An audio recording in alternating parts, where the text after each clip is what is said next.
हर रोज एक नई कहानी देखने के लिए चैनल को सब्सक्राइब करें और बेल आइकन दबाना ना भूलें। माधव और काव्या की कोई औलाद नहीं थी, जिसके चलते उन्होंने अपने घर वालों के खिलाफ जाकर एक 2 साल की लड़की को गोद लिया और नाम सौम्या रखा। सौम्या के आने के 2 साल बाद काव्या की गोद भरी और उसने खुद की संतान एक लड़के को जन्म दिया। माधव की माँ सुलोचना सौम्या को पसंद नहीं करती थी, इसीलिए वो आज 22 साल बाद तक भी उसे हमेशा गोदली बेटी कहकर ही बुलाती थी, जिसके कारण सौम्या को हर पल ये एहसास होता था कि वो अपने माँ बाप की सगी औलाद नहीं है।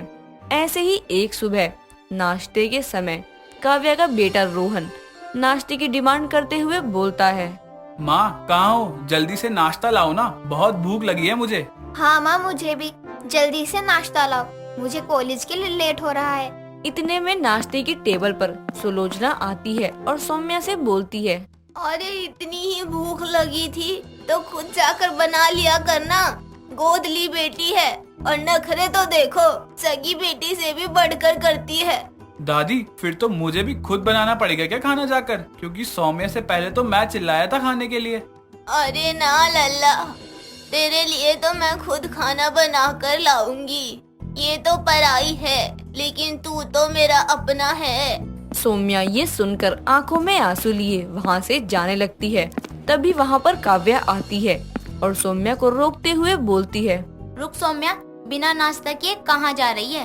चुपचाप बैठ, मैंने तेरे लिए तेरे मनपसंद के आलू के पराठे बनाए हैं, ले खा बैठकर। काव्या सौम्या की प्लेट में पराठा रख देती है। ये देखकर रोहन बोलता है, माँ मेरे लिए नाश्ता। तेरा फेवरेट रेड सॉस पास्ता बन रहा है, 1 मिनट दे, अभी लाई। अरे बहू, पहले लल्ला के लिए लाना चाहिए था ना, ये तो गोदली बेटी है, बिना खाए भी चली जाती तो मर थोड़ी जाती। बस माँ जी, मेरी बेटी के खिलाफ मैं एक शब्द नहीं सुनूंगी। और ये क्या गोदली बेटी लगा कर रखा है, उसका नाम है, मैंने और माधव ने उसका सौम्या नाम रखा है। अगर बुलाना है तो सौम्या कहकर बुलाओ, वरना मेरी बेटी को मत बुलाओ। माँ आप दादी से मत लड़ो, अब जाओ, मैं खाना खा रही हूँ। ए गोदली बेटी, मैं तेरी दादी नहीं हूँ, समझी? और बहू, इसके लिए तू अपनी सास को सुना रही है? कोई नहीं, समय आएगा जब तुझको अपने और पराये में फर्क पता चलेगा। सुलोचना इतना बोलकर चली जाती है और फिर काव्या भी अपने काम में लग जाती है। ये सब तो रोज का था। सुलोचना ताने मारना नहीं छोड़ती और काव्या अपनी बेटी को प्रोटेक्ट करना नहीं छोड़ती। ऐसे ही दिन गुजरते रहते हैं। एक दिन शाम के समय माधव काम से घर आता है और काव्या को आवाज लगाकर बुलाता है, काव्या कहाँ हो? जल्दी आओ, मेरे पास तुम्हारे लिए एक बहुत अच्छी खबर है। कहाँ हो? जल्दी आओ बाबा। क्या हुआ जी? शोर मचाया हुआ है आपने। आ तो रही हूँ, बोलो क्या हुआ? अरे हमारी सौम्या के लिए बहुत अच्छा रिश्ता आया है। मेरी बॉस ने सामने से अपने बेटे के लिए हमारी सौम्या का हाथ मांगा है। क्या सच में? ये तो बहुत अच्छी बात है। वैसे भी इस शहर में उनका बहुत नाम है। उनको तो अपने बेटे के लिए कितनी ही अच्छी और बड़े घर की लड़की मिल जाती, तो उन्होंने हमारी सौम्या को ही क्यों चुना? उनका बेटा सौम्या का ही कॉलेज में पढ़ता था, सीनियर था उसका, और कॉलेज से वो उसको पसंद भी करता था। अब तो उसकी माँ के साथ बिजनेस संभाल रहा है और अब उसको पता है कि सौम्या का भी कॉलेज का आखिरी साल है, इसलिए उसने अपनी माँ से बोलकर सीधा रिश्ता भेज दिया। उन दोनों की बात सुनकर सुलोचना वहाँ आती है और बोलती है, लेकिन जब उनको पता चलेगा कि वो तुम्हारी खुद की बेटी ना होकर गोद ली हुई बेटी है, तो वो ये रिश्ता तोड़ देंगे, क्योंकि कोई भी अच्छा घर ऐसी लड़की को अपने घर की बहू नहीं बनाना चाहेगा, जिसके ना जात का पता हो ना माँ बाप का। वो खुद किसी और के रहमो करम पर पली है। माँ आप अब हद से ज्यादा कह रही हो। सौम्या हमारे रहमो करम पर नहीं पली, हमने उसको लीगली गोद लिया है। वो हमारी बेटी है और अपनी गोदली बेटी की शादी तो मैं धूमधाम से करूंगा, और उन लोगों को भी ये पता चले कि सौम्या मेरी बेटी है और यही सच है। कल वो लोग घर आ रहे हैं और उनके सामने ये बात मत निकालना आप। अगले दिन माधव की बॉस भवानी देवी अपने बेटे सोहम के साथ सौम्या को देखने आती है और वो सौम्या को देखते ही पसंद कर लेती है। लेकिन तभी सौम्या अपनी आंखों से आंसू झलकाते हुए बोलती है, आप लोग ये रिश्ता पक्का करें। इससे पहले मैं आपको ये बात बताना चाहती हूँ कि मैं अपने मम्मी पापा की असली औलाद नहीं हूँ। मेरा मतलब मैं एक गोद ली हुई बेटी हूँ। सौम्या, ये क्या बोल रही हो? मैडम ये कुछ भी बोलती है। बोलने दीजिए उसे। बोलो सौम्या बेटा। मुझे मेरे माँ पापा ने गोद लिया था और मेरे लिए इतना अच्छा रिश्ता आया है तो मुझे लगा आपको ये पता होना चाहिए कि मैं इनकी सगी बेटी नहीं हूँ। मेरा असली नाम, जात क्या है मुझे नहीं पता। दादी कहती हैं ऐसी लड़की को कोई अपने घर की बहू नहीं बनाएगा। इसलिए मैं नहीं चाहती शादी के बाद आप मेरे मम्मी पापा को ताने मारे कि उन्होंने ये सच छुपाया। वो बहुत अच्छे हैं, उन्होंने इस अनाथ को अपना नाम दिया। लेकिन मेरी सच्चाई यही है कि मैं एक गोद ली हुई बेटी हूँ। इतना बोलकर सौम्या जोर जोर से रोने लगती है। काव्या अपनी बेटी की आंसू देखकर खुद को रोक नहीं पाती और वो भी रोते हुए उसको गले लगाकर बोलती है, अगर तेरी जैसी बेटी मेरी जिंदगी में नहीं आती तो मैं कभी माँ शब्द नहीं सुन पाती। तूने ही मुझे इस शब्द से रूबरू करवाया है मेरी बच्ची। तेरे आने के बाद ही मेरी कोख पर लगा ग्रहण हट गया और रोहन हुआ और तू मेरी गोदली बच्ची है। ये मेरी बदकिस्मती है क्योंकि तेरी जैसी बच्ची को मैं खुद जन्म देना चाहूंगी। माधव की आंखों में भी आंसू थे, लेकिन वो अपने दर्द को छुपाता हुआ भवानी से बोलता है, मैडम मानता हूँ ये मेरी गोदली बेटी है, लेकिन ये मेरे लिए मेरी सगी औलाद से भी ज्यादा है। मैंने कभी अपनी बेटी और बेटे में कोई फर्क नहीं किया। इसलिए अगर आपको इस बात से फर्क पड़ता है कि सौम्या मेरी सगी बेटी नहीं है तो कोई बात नहीं, आप रिश्ता तोड़ सकती है। बिल्कुल भी नहीं।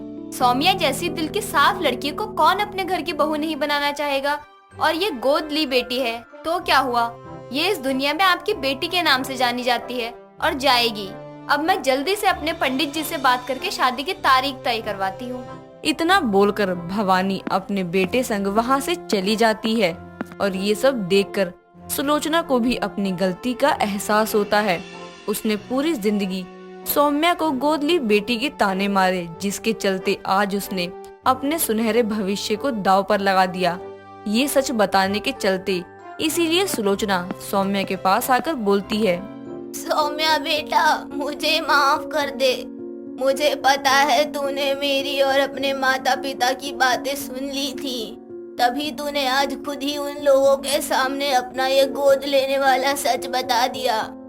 लेकिन मैं गलत थी मेरी बच्ची।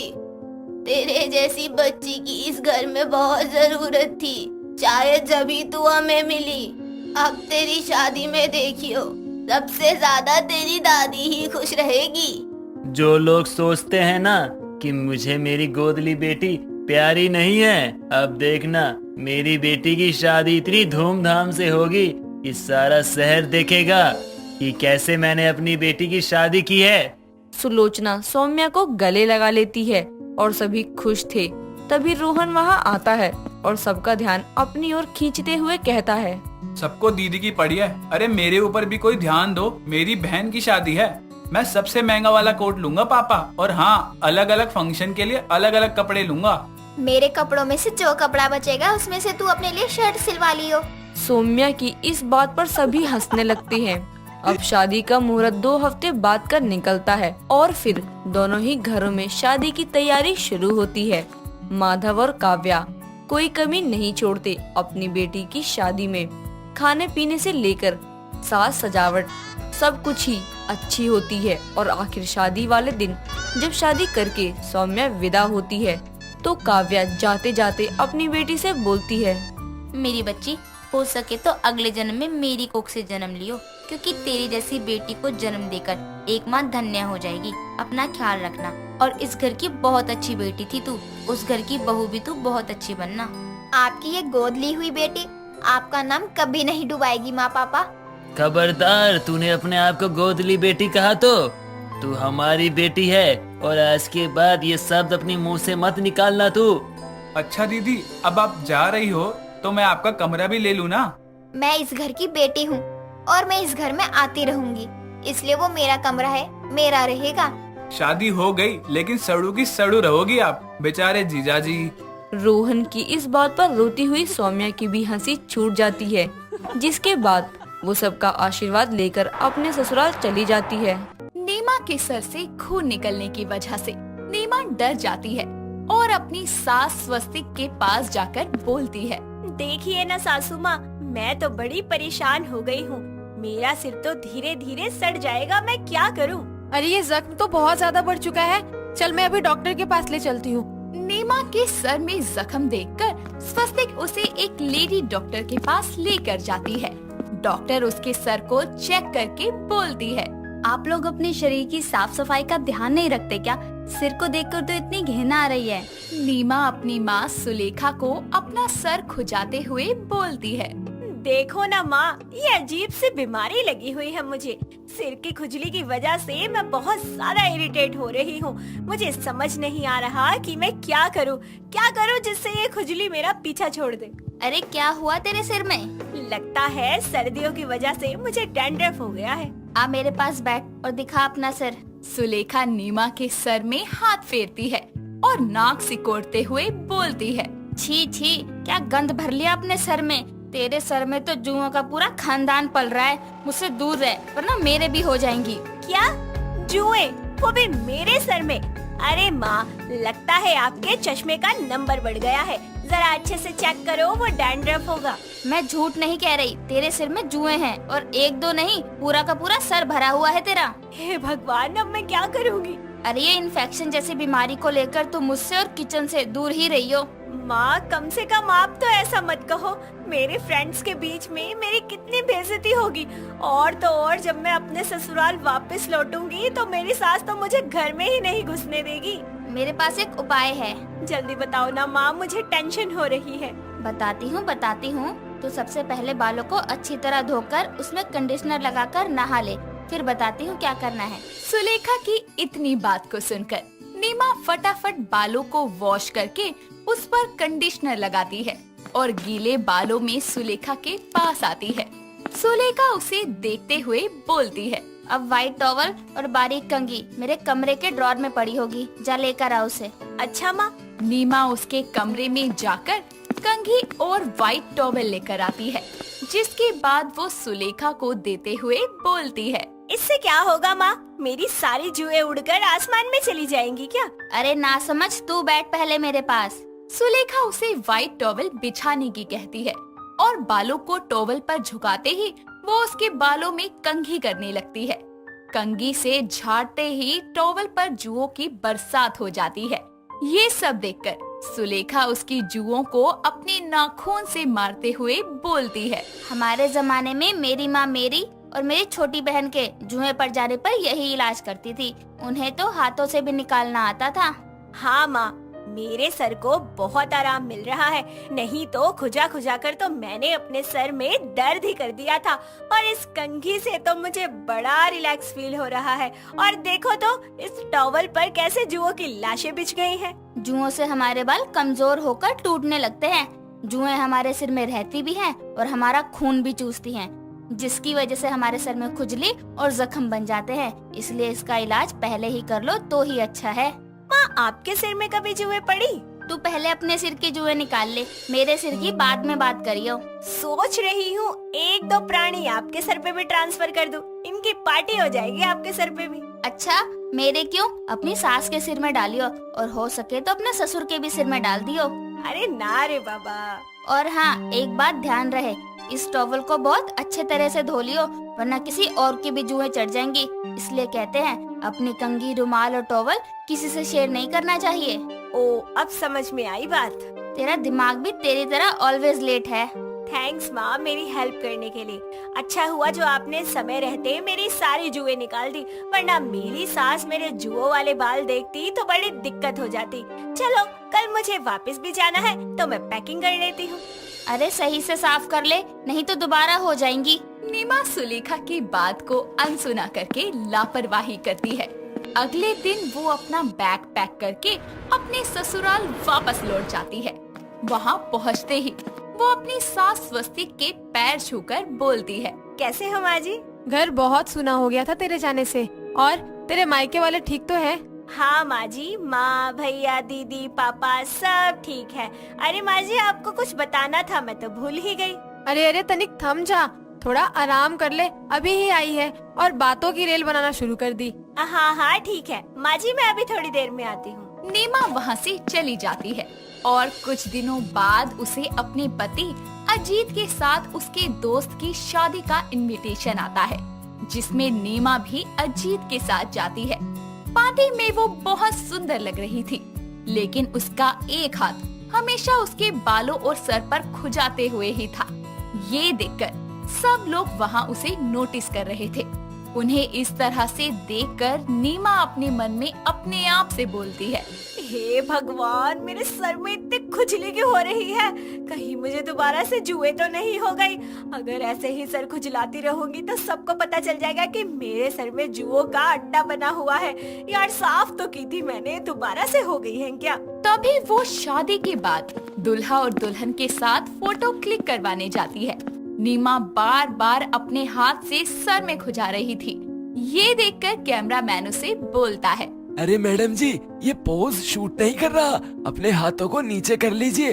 कैमरामैन के इतना बोलने पर भी वो खुजली की वजह से बार बार अपने सर को खुजाते हुए फोटो क्लिक करवाती है, जिसे देखकर अजीत बोलता है, ये तुम्हें हुआ क्या है? समझ नहीं आ रहा क्या? ये अनहाइजीनिक हरकतें करना बंद करो, तुम पूरी पार्टी में मेरी बेइज्जती करवाओगी। इतना बोलकर अजीत उसे पार्टी से लेकर घर आता है और उस पर गुस्सा करते हुए बोलता है, ये क्या ड्रामा लगा रखा था, सारा मूड खराब कर दिया। थोड़ी देर और रुकी होती तो सब के सब वहाँ तुम्हारा इंटरव्यू लेने आ जाते और कल के न्यूज़पेपर के फ्रंट पेज पर तुम्हारी सिर खुजाते हुए फोटो छपती। आप गुस्सा मत होइए प्लीज। इतना बोलकर अजीत वहाँ से चला जाता है और नीमा अभी भी अपने सर को ही खुजा रही थी और इसी वजह से उसके सर से खून निकलने लगता है और वो डर जाती है। वो स्वस्तिक के पास जाती है और स्वस्तिक उसका सर देखकर उसे डॉक्टर के पास ले जाती है और उसके सर को चेक करके डॉक्टर बोलती है, ये क्या हाल कर लिया है आपने अपना सर खुजा खुजा कर। इतना बुरा हाल है तुम्हारे सर का कि जुओं ने अपना साम्राज्य इतना बढ़ा लिया कि तुम्हारा सर सड़ चुका है, जिसमें फोड़े और घाव बन चुके हैं। खुजली की वजह से तुमने उसे खरोच दिया है और वो जख्म बन गए हैं। अब मैं तुम्हें दवाइयाँ और कुछ लोशन लगाने के लिए देती हूँ, उसे डेली इस्तेमाल करना और अपने शरीर की साफ सफाई पर ध्यान देना। जी डॉक्टर। कितने दिनों में ठीक हो जाएगा इसका सिर डॉक्टर?